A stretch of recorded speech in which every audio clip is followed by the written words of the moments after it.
என்னங்க ஒரு ஆளுக்கு அவர் ரோஸ்ட் பண்ணி வீடியோ போடுறோம், அவரே அவர் ரோஸ்ட் பண்ணி ஒரு வீடியோ போட்டிருக்காரு. இப்ப நான் இப்ப ஒரு விஷயம் கண்டுபிடிச்சிருக்கேன்.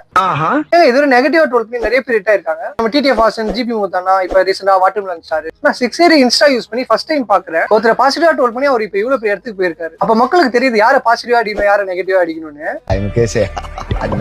அதுக்குன்னு கூஃபி ப்ரோ சும்மா இல்லங்க, அவரோட கண்டென்ட், காமெடி சென்ஸ், எடிட்டிங் தாங்க இந்த அளவுக்கு கொண்டு வந்திருக்கு. அவர் கண்டென்ட் சும்மா சாம்பிள் பாத்தீங்கன்னா ஆனந்த் சாரா ஒரு வீட்டுக்கு இன்வைட் பண்ணியிருந்தாரு. நம்ம எல்லாரும் நினைச்சோம் போய் கேம் விளையாடுவாரு, அப்புறம் லூஸ் ஆகிட்டு ஒரு வீடியோ ஒன்னு டான்ஸ் வீடியோ போடுவாருன்னு நினைச்சோம். ஆனா அவர் சூப்பரா கண்டென்ட் யோசிச்சு ஃபர்ஸ்ட் ஒரு சினிமாட்டிக் போட்டோ ரிலீஸ் பண்ணாரு. அப்புறம் வீட்டை விட்டு துரத்துற மாதிரி ஒரு காமெடி போஸ்ட் போட்டாரு. ஃபைனலா மூணாவதா அந்த ஃபுல் வீடியோ டான்ஸ் வீடியோ போட்டாரு.